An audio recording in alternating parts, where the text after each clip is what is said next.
Yo, what's up guys? Alex Outdoors here with another YouTube video coming at you. This time it's going to be again on the Ninja 650, but it's going to be a little bit of maintenance. I have about almost 700 miles on it now, and the dealership did tell me that the first oil change should be done around 500. So in today's video, that's what we're going to tackle. We're going to go ahead and get this up on the stand. I already have it on the stand, get it ready, got the oil pan. This is actually after.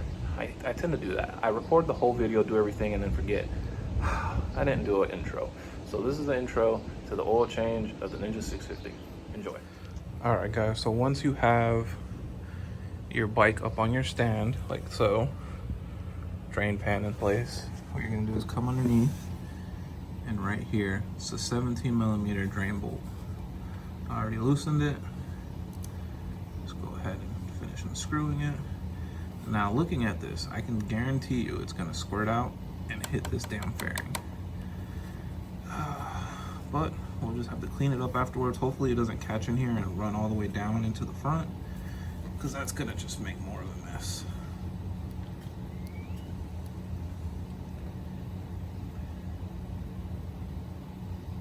Try to block it so it doesn't hit that fairing and run forward. Just let it slowly drain out.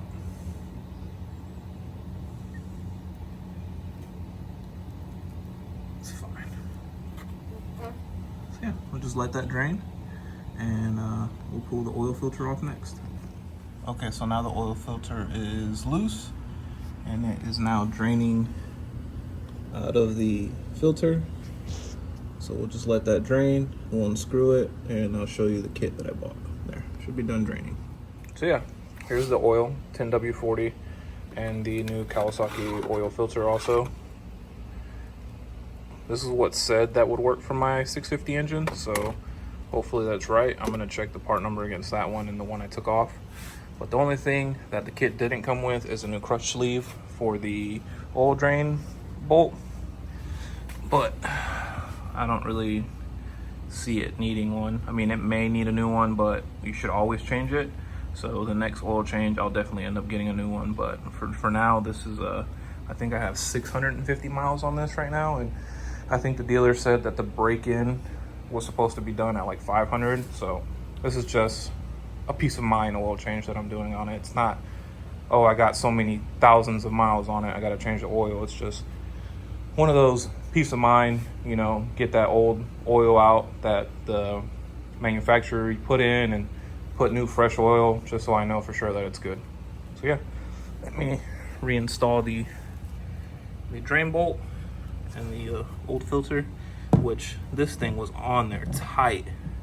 There's the factory part number. The one that came off of it, it was on there super tight. Definitely not gonna put the new one on that tight. I had to go get my pliers out of my truck to get this off, my filter pliers. Yeah, let me check that part number against the one I have. I'm pretty sure they're the same though. And yeah, I'll come back when I start filling it with oil. So looks like this is why you check, double check, triple check. And sometimes I don't like ordering off Amazon. You know, I order my Sea-Doo stuff from Amazon and it works. And I was thinking, oh, this is a Kawasaki kit. It should work. It says it should work. This filter is completely different than this filter. You see how that one is recessed? This one is not. The threads are different. So I'm gonna have to go run to the auto parts store and see if I can get an oil filter. If not, I'll have to go see if the Kawasaki dealership has one. So yeah, I'll be back when I have my new oil filter. All right, so ran to the parts store and picked up a Wix oil filter 51358. Now this, same filter. So if you have an O'Reilly's or an auto parts or anything like that, this filter will work with your 650. Now I gotta try to return the other one. All right, so we got the drain bolt back in and the new oil filter. Now the oil filter, I don't know if you can see that, if it'll look at it clearly. The oil filter, I just hand tightened it, hand tight. Like, so I put up my hand on there and I actually like turned it, got it pretty tight. I didn't put a wrench or anything on it to get it super tight, but just hand tight. So now let's go to the other side, open up some oil and start filling it up, and I'll show you how to check it.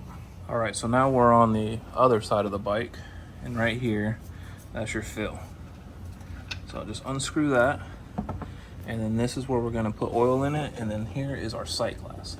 So the sight glass will be pretty much halfway in the middle, and that's how you know your oil's full. So let me fill some up, do it without recording, that way I don't spill any, get my funnel, and I'll show you once I fill it up in the middle of the sight glass. Okay, so I filled up the oil already, put in the 2 quarts that it calls for, and I just ran it for a little bit, and it's starting to drain back in. So I don't remember if it's supposed to be in the middle of the sight glass or as long as it's in the sight glass. I'm gonna let it drain back down for a second, settle, and see where it's at in here, and if I need a little more, I'll add more. There's 2 little notches here. I would think this right here, you can barely tell, but you can feel it. So that is low, and this is high. You want them in the middle. Let's see if I can get a little closer, you can see them. See them there? You see the 2 little notches?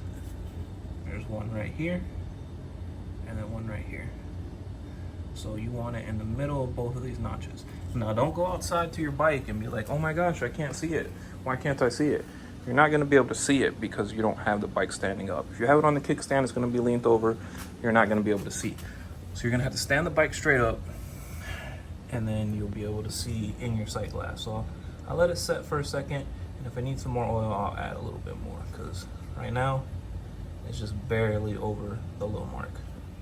All right, so I added what was left of a little bit of oil, and it's pretty good. It's right, not in the middle, but it's a tiny bit below it. I don't want to overfill the oil, so I'm gonna call that good. So yeah, guys, that's how you change the oil. It's pretty simple, self-explanatory, but you know, just if you wanted to know, like, oh, hey, does it take any special tools? I did need the filter wrench for the filter, and then it's a 17 mil for the drain bolt. Other than that, pretty simple. Yeah, guys, that's gonna do it for today on the Ninja 650 oil change. If you liked the video, please do not forget to like and subscribe.